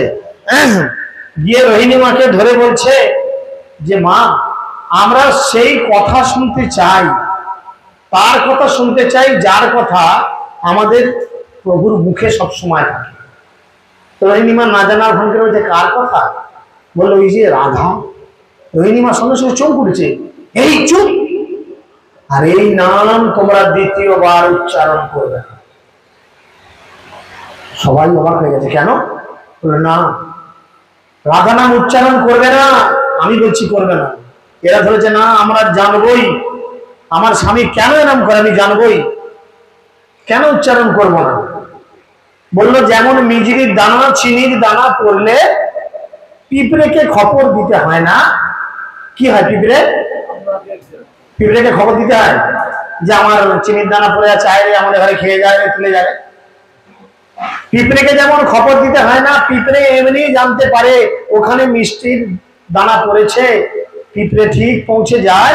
সেরকম আর একবার যদি রাধা নাম উচ্চারণ করো, তাহলে কৃষ্ণ আজকে বিশেষ কাজে সুধর্ম সভায় গেছে। কৃষ্ণ কোথায় ছিল তখন? দ্বারকায়। দ্বারকায় সুধর্ম সভা, খুব ইম্পর্টেন্ট সভাতে আজকে কৃষ্ণ বলরাম ব্যস্ত। সমস্ত স্ত্রীরা খবর পেয়েছে, স্ত্রীরা জানে স্বামীরা কোথায় যাবে। কার কথা প্রচার আছে? বলে নাই। মঙ্গলবার কোথায় আছে? আছে। বুধবার কোথায় আছে? আছে। বাকিরা না জানলেও স্ত্রী কিন্তু জানবে। সেরকম এই স্ত্রী জানে যে আজকে কৃষ্ণ বলরাম সুধর্ম সভায় গেছে এবং আজকে একটা স্পেশাল তাদের মিটিং আছে, আজ খুব ব্যস্ততা, আজকে আপনাকে বলতে হবে, আজ আপনাকে আমরা ছাড়বো না, আপনি বলুন এই রাধা কে। বললাম আমি যদি বলতে আরম্ভ করি ওরা দুজনে কিন্তু এসে যাবে, তখন এসে গেলে বড় বিপদ হবে। বলো না, কোনো বিপদ হবে না, আপনি বলুন, আমরা গেটে দারোয়ান রাখবো, ও আসছে দেখলেই কি বলবো, সিগন্যাল দেবে, হ্যাঁ, সিটি মারবে, কি দরজা আওয়াজ করবে, কি হাততালি দেবে, এই এসে গেছে এসে গেছে বলবে, তখনই আমি বলা বন্ধ করে দেবেন। অনেক বুঝিয়ে সুঝিয়ে রোহিণী মাকে রাজি করিয়েছে, বুঝেছেন? আর গেটে দারোয়ান দুটো দান করিয়েছে কাকে? সুভদ্রা মহারানীকে। বলছে দুই ভাই ছুটে এলে একমাত্র বোনই পারবে দুই দাদাকে জব্দ করতে, অন্য কেউ পারবে না। তাহলে বোনকে গেটে দান করিয়ে দাও। সুভদ্রাকে গেটে দুই ধারে দুই হাত বাড়িয়ে দিয়ে দান করিয়ে দিয়েছে। আর 16,108 জন মহিষী কৃষ্ণের স্ত্রী বসেছে। ক্লাস দিচ্ছে কে? ক্লাস দিচ্ছে রোহিণী মা। আরম্ভ করেছেন, কার কথা বলছেন? শ্রীমতী রাধা রানীর কথা বলছেন। কে রাধা? কে রাধা? আরম্ভ করেছেন রাধা। বলে রাধার কেউ নয়, রাধার কেউ নয়, রাধা কৃষ্ণের আর এক রূপ। কৃষ্ণ যখন প্রেম করতে ইচ্ছা করে, নিজেকে টেস্ট করতে ইচ্ছা করে, কৃষ্ণ তখন নিজেকে রাধার মধ্যে কনভার্ট করেন। কৃষ্ণের আহ্লাদিনী শক্তি। আহ্লাদ মানে কি? আহ্লাদ মানে কি? অনেক বলে না, হ্যাঁ আহ্লাদে একদম ধরছে না, বলে কি না আহ্লাদ মানে কি? খুব আনন্দ। কৃষ্ণের আনন্দ বর্ধনকারী শক্তি, আহ্লাদিনী শক্তি শ্রীজ রাধা রানী। আর ওই যে প্রথমে বলেছে চিনির দানা পড়লে পিঁপড়েকে খবর দিতে হয় না, পিঁপড়ে ঠিক গন্ধ পেয়ে চলে আসে। যেমনি রাধার আরম্ভ হয়েছে গুণগান, যেমনি কৃষ্ণের বাল্যলীলা আরম্ভ। এখন ছেলেবেলার কথা কান্না শুনতে ভালো লাগে। ছেলেবেলায় আমি কি বদমাইশি করেছি আমি তো জানি, কিন্তু যখন আমি আমার মায়ের কাছ থেকে বা আমার সেই সময়কার কোনো লোকের কাছ থেকে শুনি, তখন ভালো লাগে না শুনতে? হ্যাঁ, যে তুই কি বদমাইশ ছিলি, কত পাড়ার লোকের অনিষ্ট করেছিস, তোকে মরে যা বলে কত অভিশাপ দিয়েছে, তুই মরিনি এখনো, তাই না? কত ঝামেলা করেছিস সারা রাত ধরে টিভি দেখে, ইত্যাদি ইত্যাদি। যাই হোক, এরকম কন্ডিশন।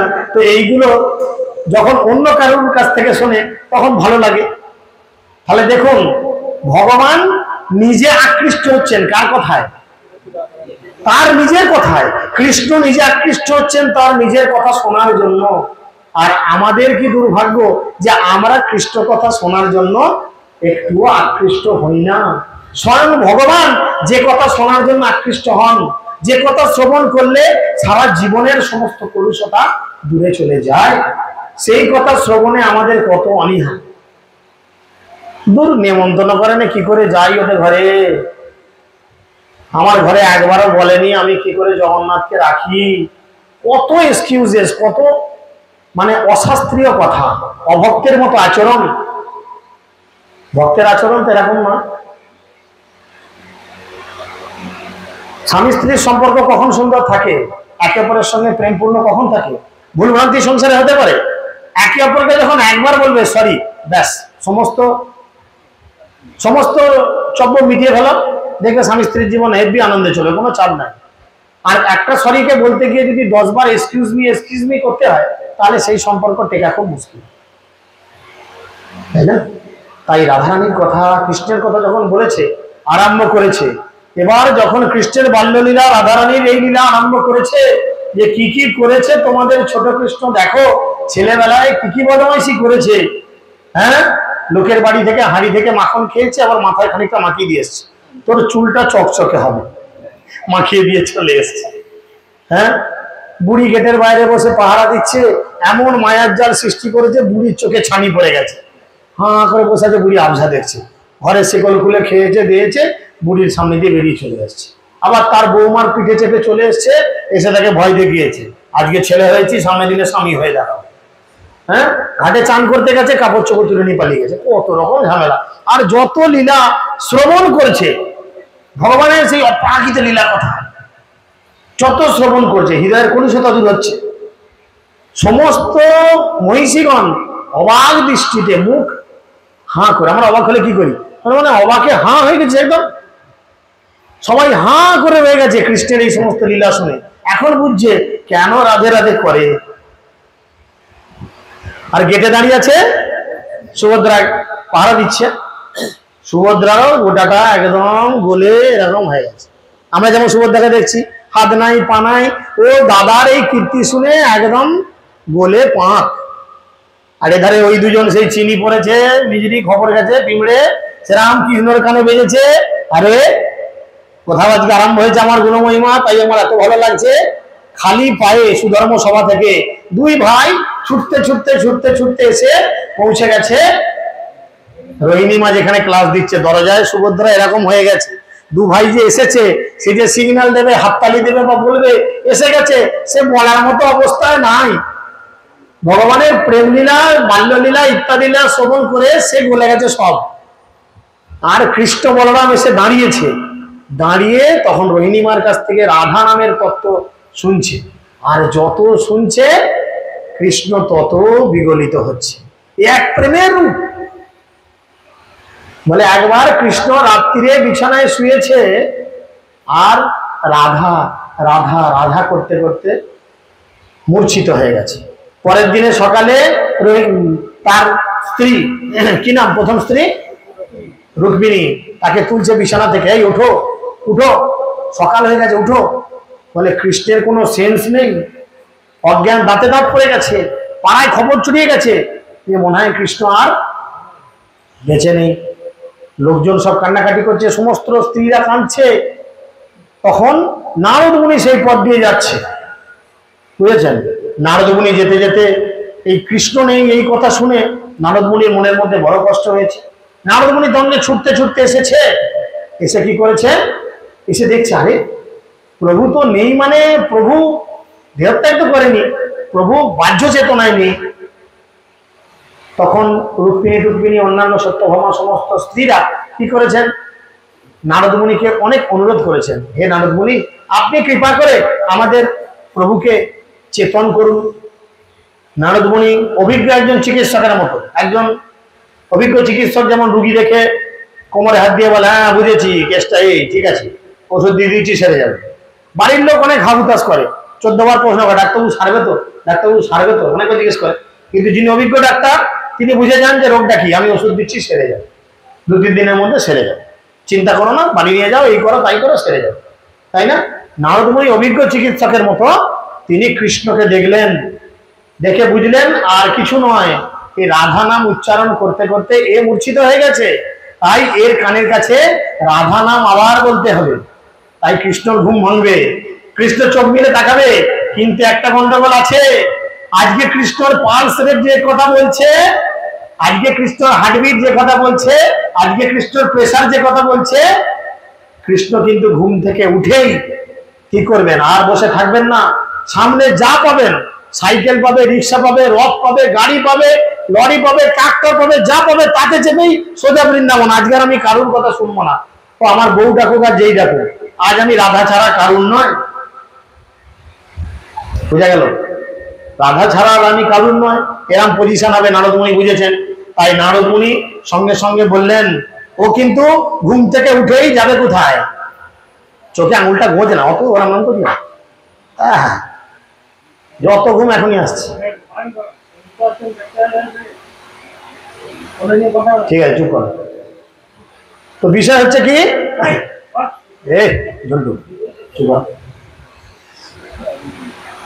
তখন কি বিষয় হচ্ছে আমার কাছে, পোজ করো, ভিডিওটা পোজ করো।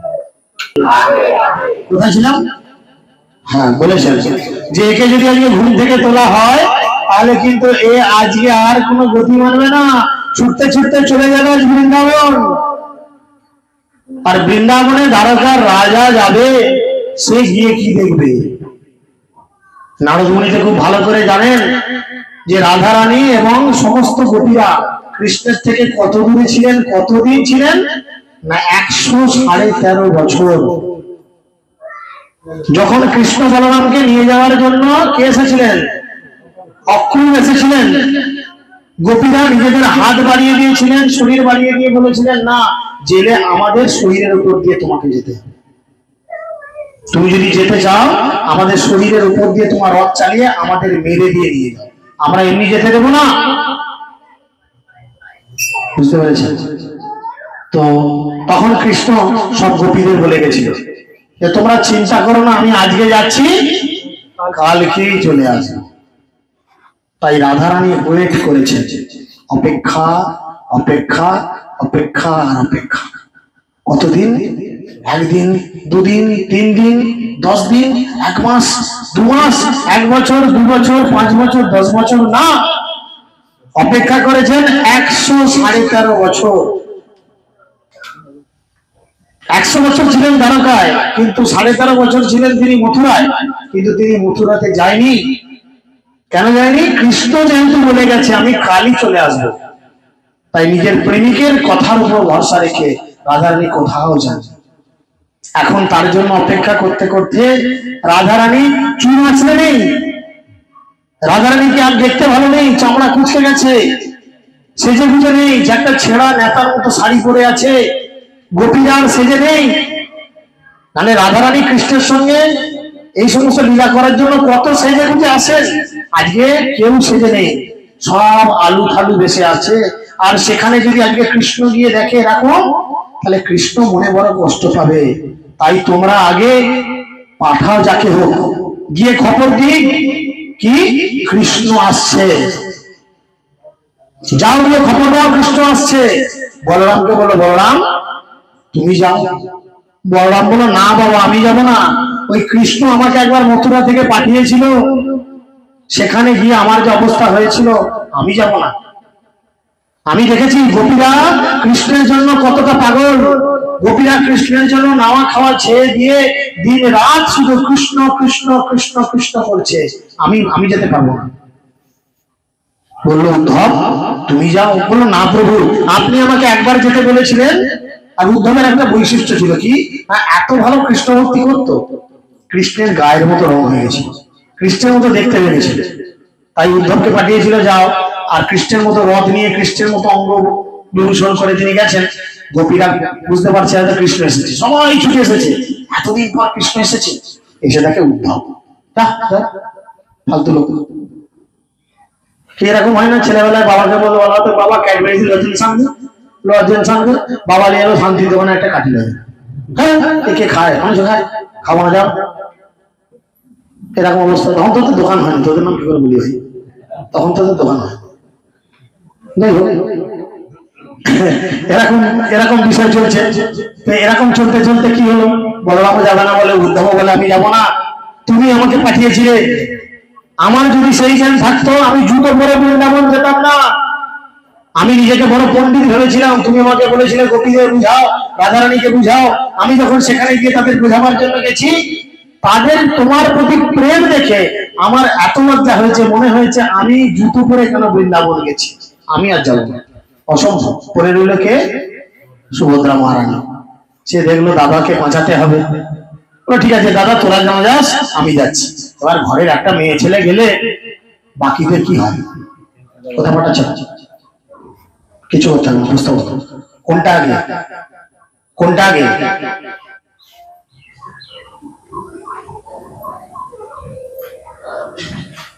কার খিদে পেয়েছে হাত তুলতে বলো, নিজে নিজে খাও।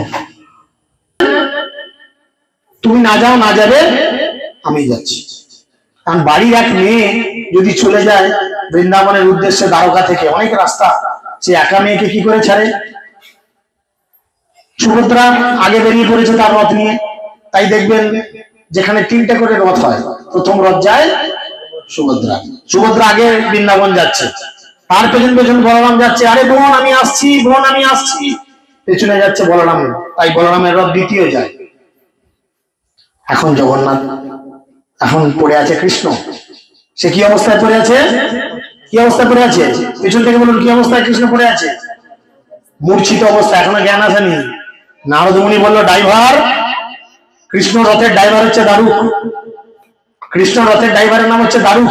দারুককে বললো দারুক স্টিয়ারিং এ বসো, এক গাড়ি স্টার্ট মারো, অ্যাক্সেলেটারে পা দিয়ে রাখো, ব্রেক ভুলে যাও, এই কন্ডিশনে তুমি বসো। কারণ কৃষ্ণ ছুটে গিয়ে চাপবে রথে, আর চাপার সাথে সাথে একদম 100 পিকাপে নিয়ে পৌঁছে দেবে বৃন্দাবনে। বুঝেছেন, খুব ভালো কথা। এবার নারদ মুনি গেছেন, মৃদঙ্গ ধরতে বলেছি ধরেছিস, নারদ মুনি গেছেন।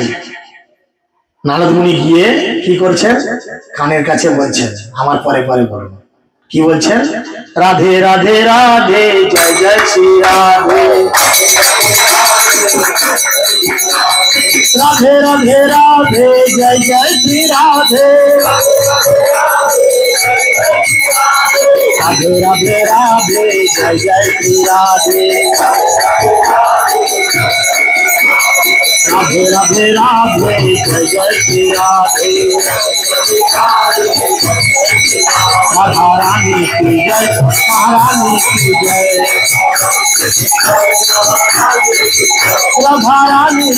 जय, महारानी की जय, महारानी की जय, बोलो बरसाने वाली की जय जय जय। बोलो बरसाने वाली की जय जय जय, मांगी की जय, गौरांगी की जय, मांगी की जय, गौरांगी की जय, बोलो भानु दुलारी की जय जय जय, बोलो भानु दुलारी की जय जय जय, राधे राधे राधे राधे जय जय श्री राधे, राधे राधे राधे राधे जय जय श्री राधे,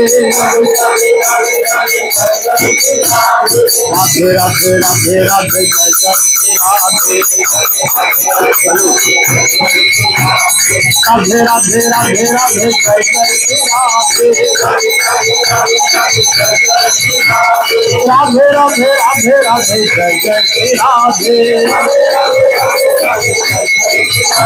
भगवान की जय, महारानी की जय, बोलो विश्व भानु दुलारी की जय जय जय, मांगी की जय, गौरांगी की जय, बोलो विश्व भानु दुलारी की जय जय जय। রাধা রানীর এই নাম শ্রবণ করার সাথে সাথে কৃষ্ণ কি করলেন, তার চোখ খুললেন, আর চোখ খোলার সাথে সাথে তিনি চিৎকার করতে করতে ছুটছেন আর বলছেন কি, কিভাবে চিৎকার করছেন, মানে একজন যখন অনেকদিন পর কারোর সঙ্গে দেখা হয়, অনেক দূরের মানুষ, আনন্দে চিৎকার করছে, সেই করুণা সেই উৎকণ্ঠা নিয়ে কৃষ্ণ চিৎকার করে বলছেন কি, রাধে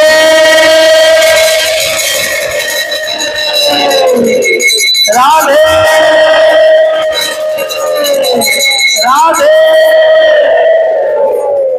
বসে গেছেন তিনবার রাধে রাধে রাধে বলতে বলতে গাড়ি 100-200-500 পিকআপে ছুটে বৃন্দাবনে গাড়ি গ্যারেজ হয়ে গেছে। সুভদ্রা বলরামের রথ গিয়ে দাঁড়াতে না দাঁড়াতে কৃষ্ণ এসে হাজির। বাবা ড্রাইভারকে বলছে, কত জোরে চালিয়ে নিলি, হ্যাঁ বাম্পার গর্ত কি দেখতে পাচ্ছি চোখে নাকি? কৃষ্ণ ছুটে চলে গেছে। কোথায় আমার রাধে? গিয়ে দেখছে কি না, ললিতা বিশাখা সবাই তখন রাধা রানীকে নিয়ে ব্যস্ত। রাধা রানী যা হোক করে মিনমিন করে কথা বলছে, নাকের কাছে তুলে ধরে দেখছে যে রাধা রানীর প্রকৃত জ্ঞান বা প্রকৃত চেতনা আছে কিনা। এটা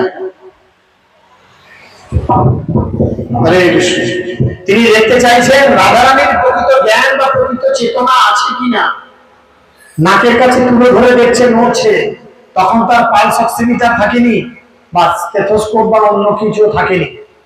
তখন বেঁচে আছে কিনা এই পজিশন দেখার জন্য কি করতে হতো, নাকের কাছে তুলে ধরতে হতো। আর নাকের কাছে তুলে ধরে দেখছে রাধারানীর নাকের সামনে পুরোটা হালকা হালকা নড়ছে। ললিতা তখন কানের কাছে গিয়ে বলছে, রাধে কৃষ্ণ আসছে রে আসছে। তখন রাধারানী ললিতার হাত দুটো ধরেছে, ধরে তখন ললিতাকে বলছে, মরিব মরিব সখী নিশ্চয়ই মরিব, কানু হেন গুণনিধি কাকে দিয়ে যাব। এত ভালোবাসত যে আমি তো মরে যাব, কিন্তু আমার কানাইকে বা আমার কানুকে আমি কার কাছে রেখে যাব? কে আমার মতো করে আমার কৃষ্ণকে ভালোবাসবে? কেউ আছে? রাধারানীর থেকেও বেশি ভালো কৃষ্ণকে বাঁচতে পারবেন এই জগতে কেউ আছে? তাই তিনি কনফিউজ যে কে আছে যে আমার কৃষ্ণকে আমার থেকে বেশি ভালোবাসবে। তাই তিনি বলছেন, আমার কৃষ্ণ বড় পাগল, ও আমাকে না দেখতে পেরে পাগলের মতো আচরণ করে। ছোট ছেলে অনেক সময় যায় না, মেলাতে গেলে যদি বলে ঝিলপি কিনে দাও, বাবা বলে না খাসনি, কালকে খেয়েছি, শরীর খারাপ হয়েছিল আর খাসনি। ছেলে কি করে, মাটিতে শুয়ে এলো পাত্রে, আমাকে দিতে হবে, একটা বায়না করে না। বলে কৃষ্ণ ঠিক সেরকম, যদি সে আমাকে দেখতে না পায়, আমার গলার স্বর না পায়, আমার শাড়িটাও দেখতে না পায়, তাহলে কৃষ্ণ পাগলের মতো ধুলোতে গড়িয়ে কান্না করবে। তাই তোমরা এক কাজ করো, না পুরাইও রাধা অঙ্গ, না ভাসাইও জলে, মরিলে বাঁধিয়ে রেখো তমালের ডালে। তমাল কালো কৃষ্ণ কালো, কৃষ্ণ ভালোবাসি, তমাল গাছের ডালে বসে কৃষ্ণ বাজাতো মোহন বাঁশি। গোপীদের বলে, হে গোপীগণ, আমি মারা গেলে আমার এই শরীর তোমরা যমুনায় ভাসিয়ে দিও না, পুড়িয়ে দিও না। কেন না, আমি মারা গেছি ঠিক আছে, আমার মৃতদেহটাও যদি সে এসে দেখে তবু তার শান্তি যে আমার রাধাকে আমি দেখেছি। তাই ওই তমাল গাছের ডালে আমাকে বেঁধে রাখো। কেন না, তমাল কালো কৃষ্ণ কালো, তমাল গাছের গুড়িটা কালো। তমাল গাছ আমাদের মায়াপুর চন্দ্রোদয় মন্দিরের বাইরে আছে, বৃন্দাবন ইস্কন মন্দিরের উঠোনে আছে, আর অনেক জায়গা আছে। তো তমাল গাছের রং হচ্ছে কালো। রাধারানীর যখন কৃষ্ণকে আলিঙ্গন করার ইচ্ছা জাগতো, কি করবে? লোকের বাড়ির বউ সবার সামনে তার গিয়ে এইভাবে জড়িয়ে ধরা যায় না, তাই তমাল গাছকে গিয়ে আলিঙ্গন করতে কৃষ্ণ মনে করে যে আমার কৃষ্ণ। আর কৃষ্ণ যখন রাধারানীকে আলিঙ্গন করার ইচ্ছা যেত, তিনি কদম গাছকে আলিঙ্গন, কদম গাছের গায়ের রং সাদা, রাধারানীর গায়ের রং সাদা, তপ্ত কাঞ্চন গৌরাঙ্গী রাধে বৃন্দাবনেশ্বরী, বুঝা গেল? তাই কদম গাছকে আঁকড়ে ধরতো, আর আঁকড়ে ধরে দুজনের মধ্যে প্রেমের বিনিময়। তাই আমাকে ওই গাছে বাঁধো, ওই গাছে প্রত্যেকদিন কৃষ্ণ আসবেন, আর কৃষ্ণ এসে কি করবেন? রাধারানীকে দর্শন করবেন, আর দর্শন করে তিনি রাধারানীর প্রতি প্রেম প্রকাশ করবেন। আর কৃষ্ণ যখন এই রূপ দর্শন করেছেন, রাধার তার প্রতি প্রেম, অপ্রাকৃত প্রেম দর্শন করে কৃষ্ণ চোখগুলো হয়ে গেছে বড় বড়, বলরামের চোখগুলো হয়ে গেছে বড় বড়, সুভদ্রার চোখগুলো হয়ে গেছে বড় বড়, আর হাত পা গুলো প্রেমের বিকারে ভেতরে ঢুকে গেছে। আমি যার জন্য প্রথম দিনে এই কারণে বলছি না সবার সামনে, বুঝতে পেরেছিস? এটা হচ্ছে কারণ, কারণ লীলার সঙ্গে সামঞ্জস্য রেখে আমাকে বিগ্রহকে বানাতে হবে। কৃষ্ণ দর্শন করেছে রাধারানীকে, এখন রাধারানী কৃষ্ণকে পেয়ে বড় আনন্দ, বুঝা গেল? তাই আমাদেরও আনন্দ, দুজনের যখন মিলন হলো, তাই আমরাও আনন্দে একটু হরিনাম করি। রাধারানী দর্শন করেছেন কৃষ্ণকে, কৃষ্ণ দর্শন করেছে রাধারানীকে, আর একে অপরের সাথে কৃষ্ণ নামের তালে বলছেন, হরে কৃষ্ণ হরে কৃষ্ণ কৃষ্ণ কৃষ্ণ হরে হরে, হরে রাম হরে রাম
Thank you.